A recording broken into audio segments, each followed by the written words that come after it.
welcome to the Million Vegan Grandmothers podcast. And today we meet with Ingrid Newkirk, the co-founder and president of PETA, the largest animal rights organization in the world. Thank you so much, Ingrid, for being here today. It's my absolute pleasure. Congratulations on forming this wonderful group. Thank you.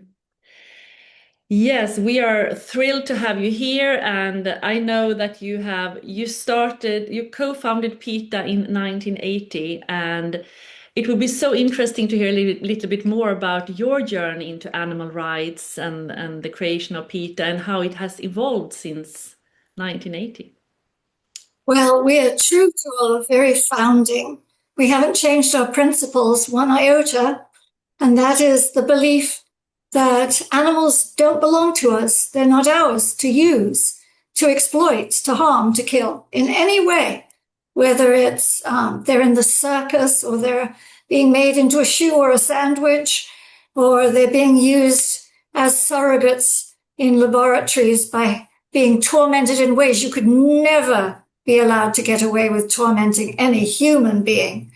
So we started out, and we still are, totally against supremacism, this superiority that humans seem to feel that makes us gods and makes all the other animals, of which, we're an animal too, but we don't like to admit it, but makes them all seem like unimportant trash to be used as we like.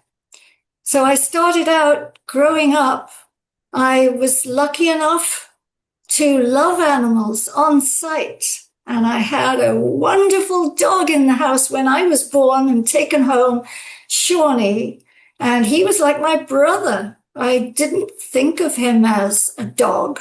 I thought of him as my pal, my brother. We did everything together. I slept in his bed. He slept in my bed. We went in the car together everywhere. We were both car sick at the same time. My father would have to stop the car and let us both out. And I loved him. He was with us for 14 years before I went to India with my parents. And he didn't come with us. He went to the vet. And only later did I find out that, of course, he was put to sleep. So I resonated with animals, but I grew up eating them. And I had my first fur coat when I was 19, and I thought I looked great. I was showing it off, And then bit by bit, as a slow learner, I came to realize that it's not just dogs, horses, and baby birds who fall out of trees.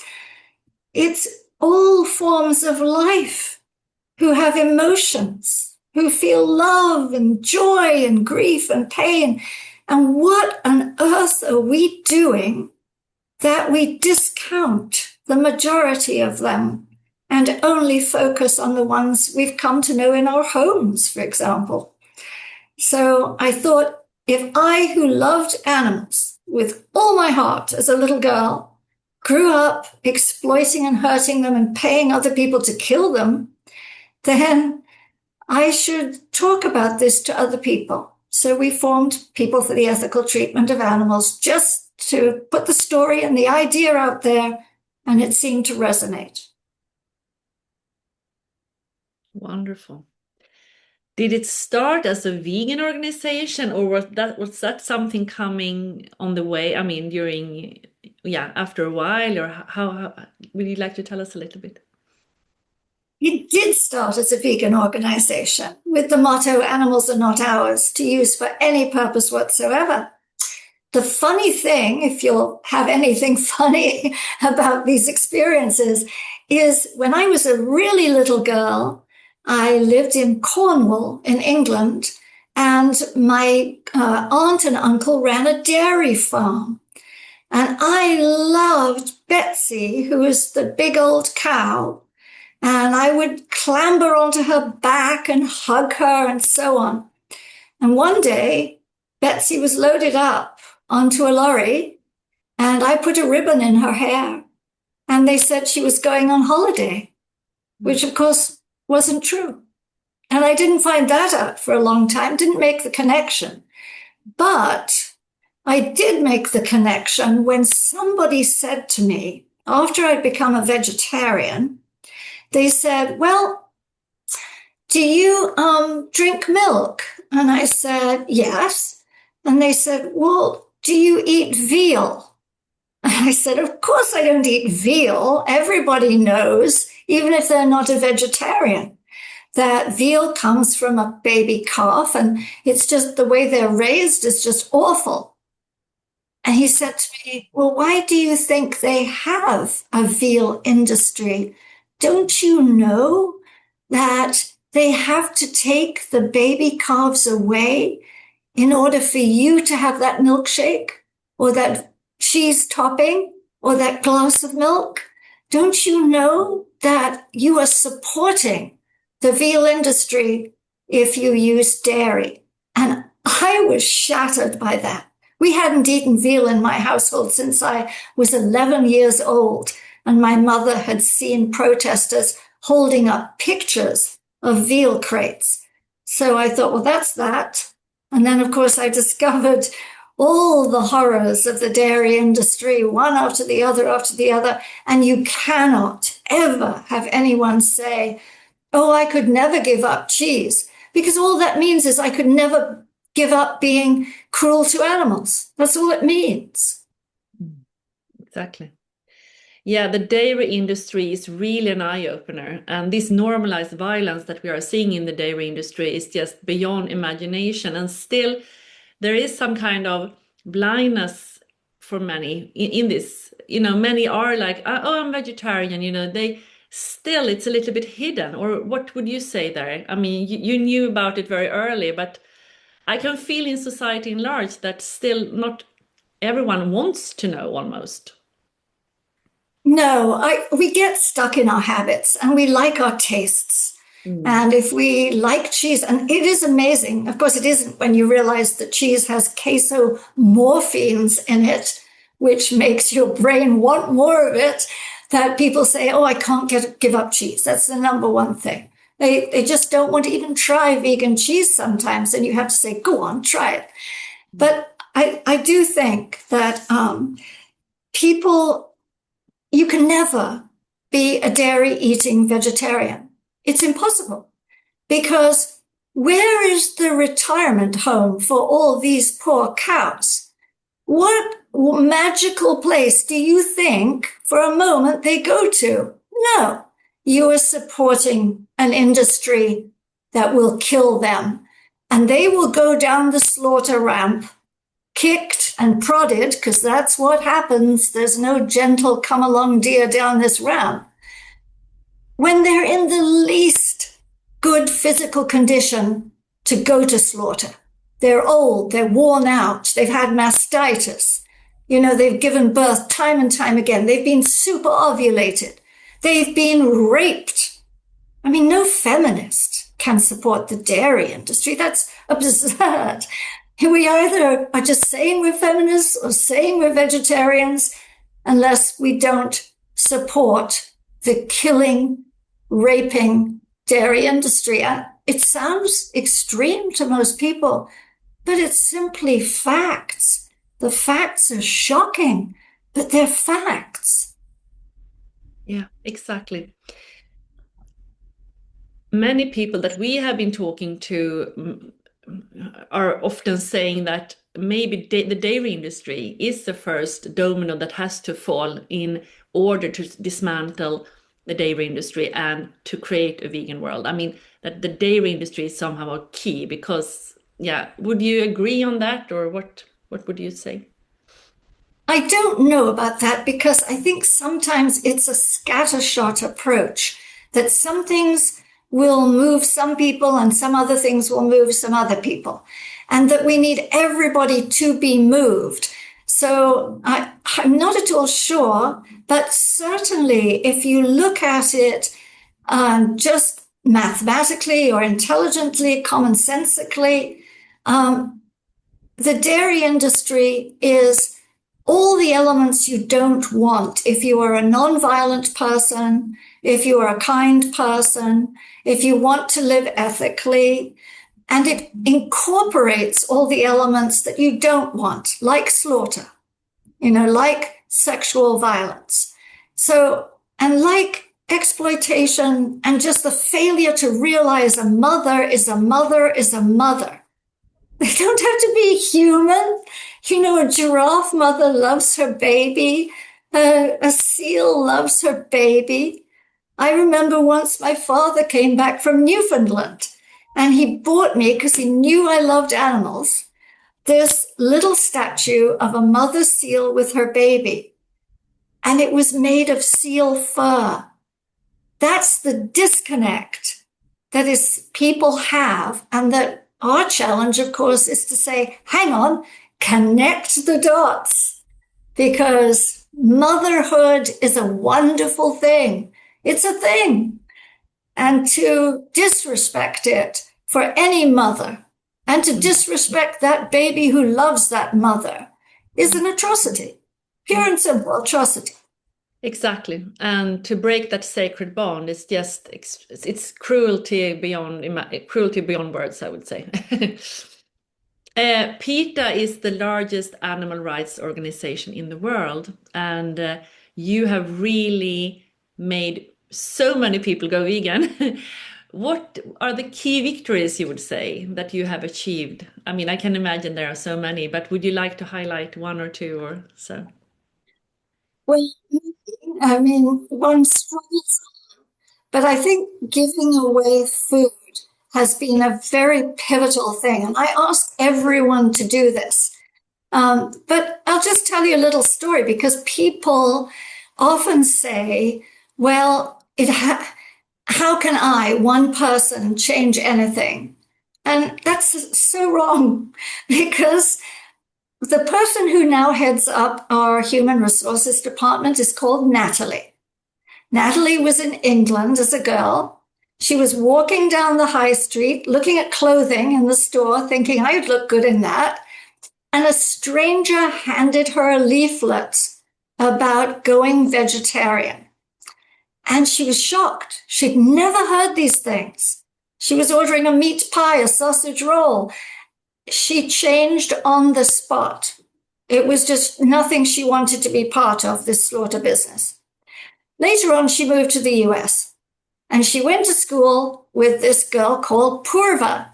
And Purva said, I want to go to McDonald's. And so off they went, and Purva ordered a chicken sandwich. And Natalie said to her, what are you doing? Are you going to eat that? And Purva said, yes, why not? And Natalie told her the very same things that she had learned herself from that one pamphlet. And so Purva became a vegetarian. Now Purva is the head of PETA UK and international. She's written 2 books about veganism. She gives talks and podcasts about veganism. She's out in the schools talking about veganism. She's all over the internet on veganism, from one pamphlet that a stranger handed out on the street. And I think that's so pivotal. And if you can take food, vegan food, that's tasty and great, and give it, or even a vegan product, and give it to your neighbor or your coworker or a stranger who might never, ever try it themselves, you never know what you've done. And that is like tentacles. It's seeds. It all spreads out, one after the other after the other. People have no idea how powerful they are. That's so beautiful, that we don't know how powerful we are. And a reminder that every act that we do from this point forward has the potential, has the seed for great change. And it's the act itself, it's the consciousness of the act itself. So thank you so much, Ingrid. Part of our campaign as grandmothers and the Million Vegan Grandmothers and International Calf and Cow Mother's Day is to tell stories. And you've told so many amazing stories. We're storytellers. We change through story. It's somehow story, poem, film is less confrontational. And it's like, oh, it's a story. A pamphlet is kind of a story as well. And so thank you for telling so many stories. Can you share one more story that really, really changed your life? Because you have so many, I can just feel that. Oh, there are so many stories. And I didn't mean to not answer your question about naming something, but I thought, rather than a tangible thing, it's that we educate so many people and that all our millions of members are educating people. So it's nice when people give us money. We need it. We hire staff. We get equipment. We go undercover. We come out with the goods on dairy farms and show them the facts, but also personal action. Encouraging people to take personal action is my proudest achievement with this organization. There is nothing else that is more exciting to me than activating somebody to go out there and do something. But one personal story, something that moved me very much. And you talked about, mothers when they lose their calves and it breaks their hearts. I mean, a mother having their child kidnapped, which is what it is, and taken away. And they are so big, these cows, but they are so powerless. And you see them follow the man in the wheelbarrow, lowing to them. And I know from being on a dairy farm, when a calf went on holiday, that those mother cows would low, they would moan for 4 or 5 days, just thinking maybe there's something I can do. But one of them that I know about from just reading broke through 2 fences on her farm, went out into the road and walked 7 miles to the dairy farm that had her calf, broke through that fence and went and was found the next morning standing, nursing her calf. They have such incredible strength of motherhood, strength of purpose, desperation to get the baby back, that they are just wonderful. And I may tell you one other thing if I can. There's a great sanctuary for cows. It used to be a cattle ranch in Texas. And I visited there, and it's completely changed. The wife was vegan, married the cattle rancher, and everything switched. They have a big fence around the entire area. And one day, a mother cow, a pregnant cow, heavily pregnant cow, jumped that fence. She had run away from her factory farm or whatever it was. She jumped the fence, pregnant, heavily pregnant, and came to have her baby on the refuge. And of course, they hid her. She had her baby, and she and the baby lived there. So beautiful. But it really shows what extreme violence we do towards these sentient, kind, intelligent beings on a routine basis. It's just so heartbreaking, I feel. Absolutely, absolutely. I mean, where is our heart? Mm-hmm. I mean, cows cry. Tears come down out of their eyes. You see them on the slaughter truck. They cry. And they cry when they lose their infants, their beloved calf. They've carried a year, they've carried that calf. And then there's always this hormone that's released in any mother when she gives birth. And the bond between a mother and her child is so extreme. And to just say, don't care, want a cheese sandwich, don't care. No, you can't do it if you have a heart yourself. And it really dispels the myth that they're telling so many farm children, whether they're saying they're going away on holidays, but often what I've heard repeated so frequently that they tell the young people on the farms is that calves make terrible mothers. That's why they take them away. So this is all completely busting through that glass wall of cows make terrible mothers. It is just biologically how evolutionary, how could that even be possible? So thank you for sharing those powerful stories. Mm-hmm. That's rubbish. Yes, absolute rubbish. The things that we tell other people to make them not look or not see or not think. It's just ridiculous. We're supposed to be the thinking species. I'd like one day to know how deeply we think compared to other animals who watch and listen in a dominated world. and actually do have to think in order to survive if they possibly can. From all your experience and all your wisdom and your experience of working with animal rights for so many years, what is your message to the younger generation today? I think they're too timid. I would say, have some faith in yourself. You think you'll live forever, you won't. And when one day you may be on your deathbed or suffering from something and knowing you're going to die, and you're looking back at your life. Don't waste it. Don't throw it away. You've got a voice. You have things you can write, things you can say, people you can influence, an example you can make.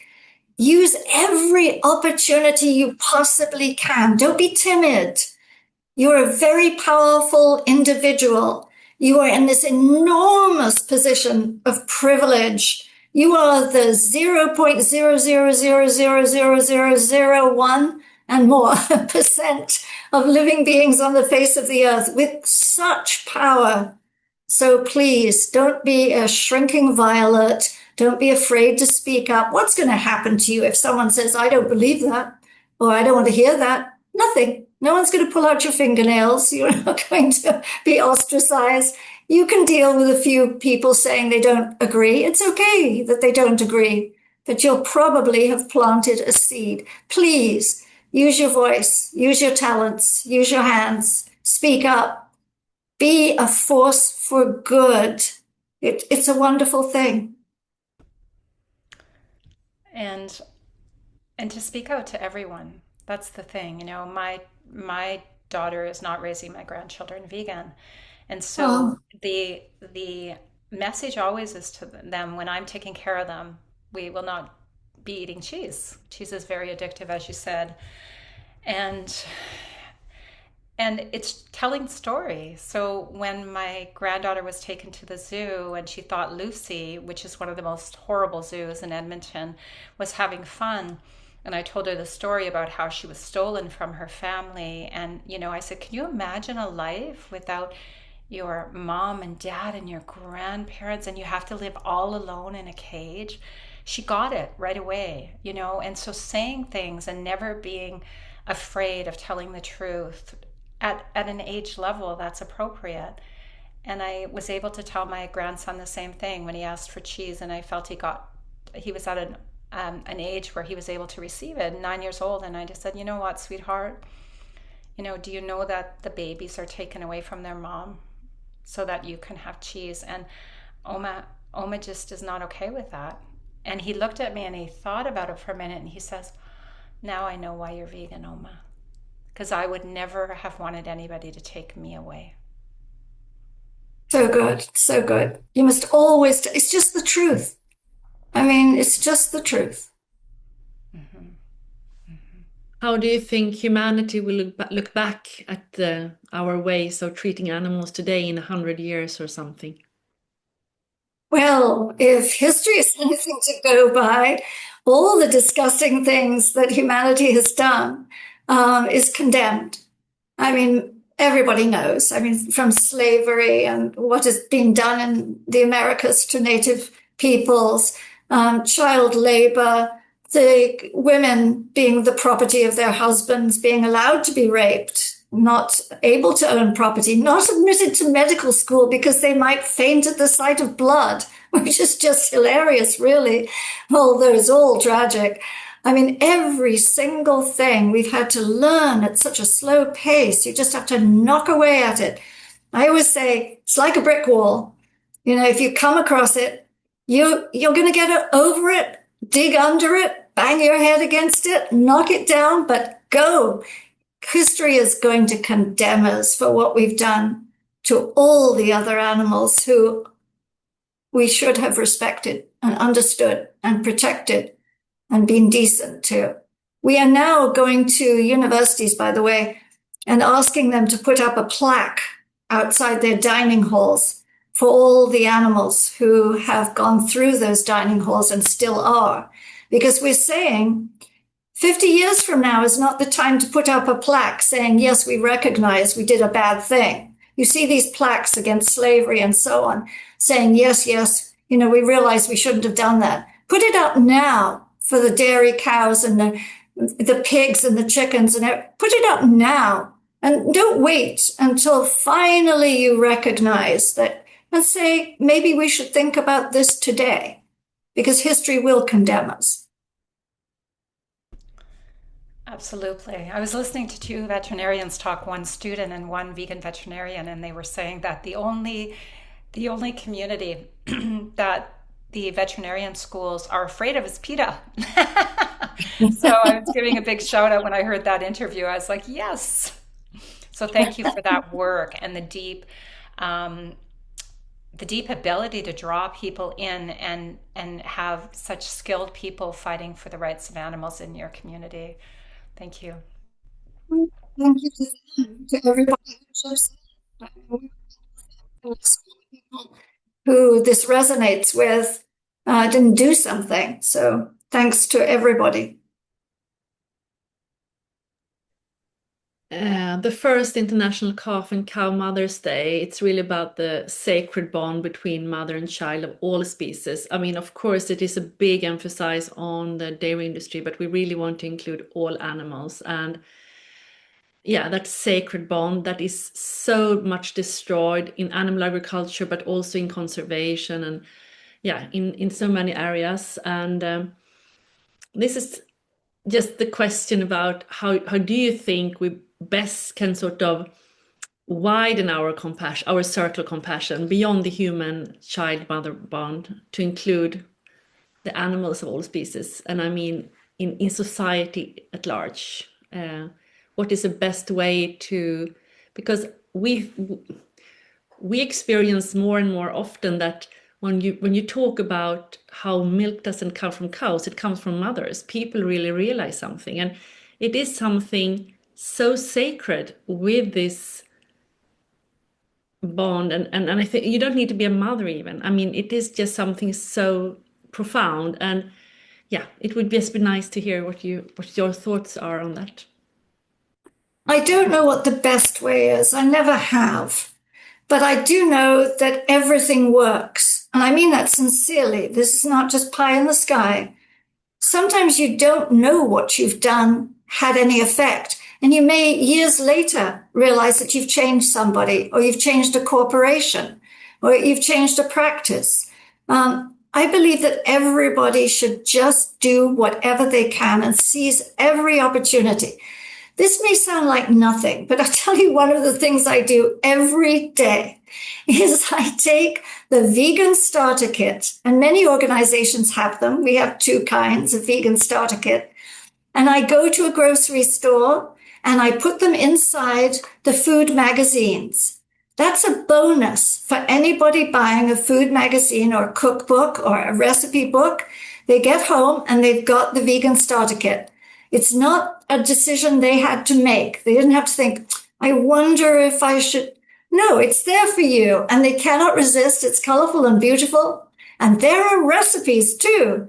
So that simple thing is changing people, I know. And I will never meet those people in all probability. But it's like Natalie, who was handed the pamphlet and who changed somebody else, and they changed a million people, is that we just have to do. I think if there's something on a talk show that mentions milk or any exploitation of animals, it's good to call in very nicely and just put the other perspective.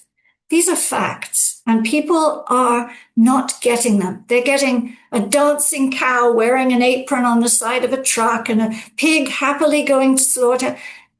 That's not what they are. This is fantasy. The reality doesn't have to be all blood and guts in front of them at once.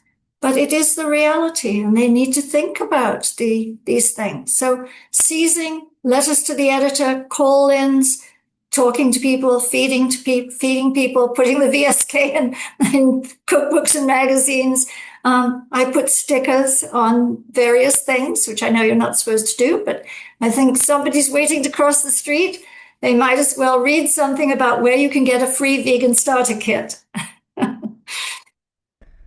This is beautiful. And part of our movement is to have a very large toolkit on our website that's just going to be launched at the end of this weekend. And would it be maybe possible for us to be able to put your starter kit in our toolkit? Absolutely. Yes, please do. Free to anybody, downloadable, send it in the mail, whatever they want. Thank you. It was such a pleasure meeting you, Ingrid, and thank you for telling us about your amazing work for the animals and very impactful work. Thank you, and all the best to you. I wish you endless success. Thank you. Thank you so much. Namaste, vegan. That's our namaste, Namaste. vegan. Yeah, namaste, vegan. Namaste, vegan. Fabulous, fabulous. Thank you so much. Thank you. Bye-bye. Bye. Bye.